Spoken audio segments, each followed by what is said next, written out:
We have a liftoff.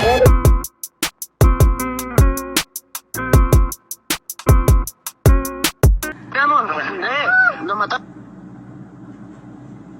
Güey, ¿cómo están, güey? Nos están matando, aquí están. ¡Nos están matando! ¡Nos están matando!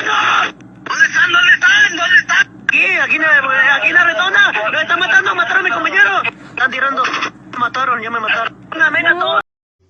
Alright, now, if you guys didn't hear that audio, it's pretty intense. I think we can all agree on that one. And the whole thing with female sicarios is interesting. In fact, I'm doing a podcast on it tomorrow.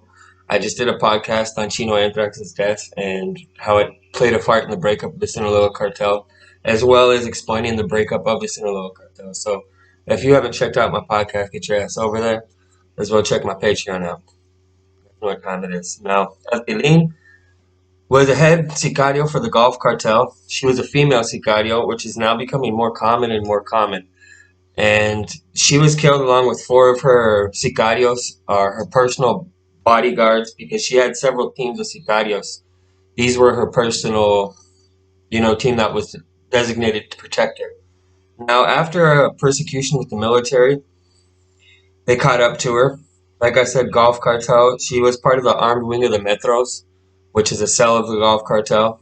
Now, 5 of them in total, right? This happened in Miguel Alemán, and according to the people who actually lived there, there was a long persecution. She tried to escape, but they eventually caught up and just gunned him down. That's basically the way I can explain it. And the audio kind of tells that story of when they caught up to him. They were asking for help, right? So help didn't get them in time.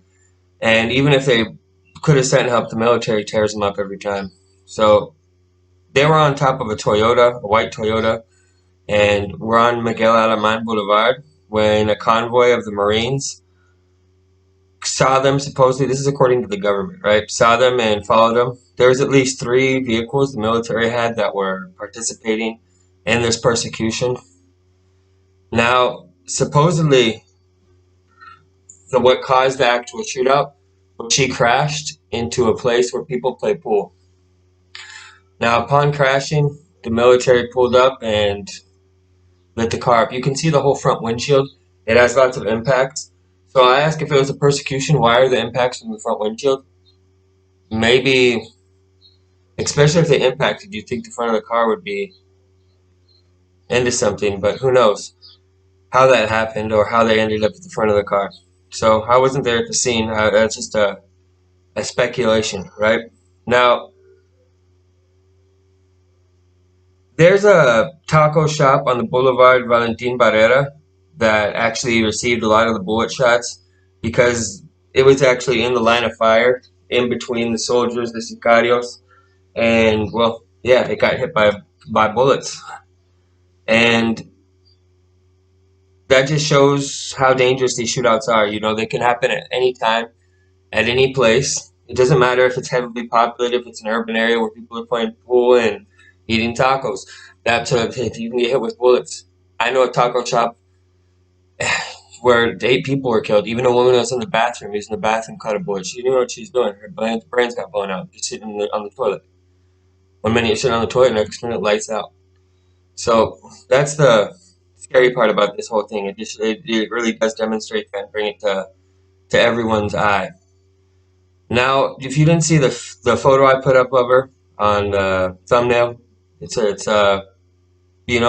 she looks very, attractive, but she also tattooed her face a lot from what I've seen. So I don't know if this is these are photos or she covers it up with makeup. I'm pretty sure a little bit. You can kind of see it below the makeup to a certain extent if you look. Now that I think about it. But either way, Los Tilines, actually had lots of women sicarias. It wasn't just her. She was just the head of them. But you can see them on social media, showing their guns. And the authorities, haven't really detailed a lot on the case. In fact, in a lot of the photos, when you can see them with body armor and helmets, you can actually see it's a lot smaller stature, like physically. And there's a woman's body under there. It's not a man that's standing there. But from the height and from the physical, setting, you can just tell the hands, everything, looking at it. Now, this is a fight between the Zetas and the Gulf Cartel that's actually going on there, and the government's also in the mix if you want to look at it like that. Now, it's the new school Zetas, right? The Cartel del Noreste. Let's not get this confused. And the Zetas fragmented back in 2012, and they actually got their independence from the Gulf Cartel in between 2007. You know, it started the fight, and they finished their fight with the Gulf Cartel as far as direct conflict like that. But once again, they're at it again. You know, there was a rest for a little while where it wasn't that heavy, and now it's really picked up again. Now that's what's actually caused and merited the presence of all the government that's came into Tamaulipas and going after the Zetas more principally than the Gulf Cartel. I think it's because the Zetas do more damage and target the civilian population in particular, and that's what brings the government's attention onto them. That's usually what's happened, and I think it's happening again. I think that's a big mistake. Instead of changing their tactics and learning that extorting the civilians isn't a good tactic, I don't understand, but maybe they just don't care about the government, you know? If we're gonna go to prison anyways, let's get as much money as we can while we can. That's how I feel, you know, that's their standard operating procedure, if you want to call it that. So, get your ass over to the podcast. Have a good one, everybody. Smash on that like button. Leave a comment down below. So leave a comment over there on the podcast. Let me know you're over there. Have a good one. Sale, vale. Hasta la próxima, miras.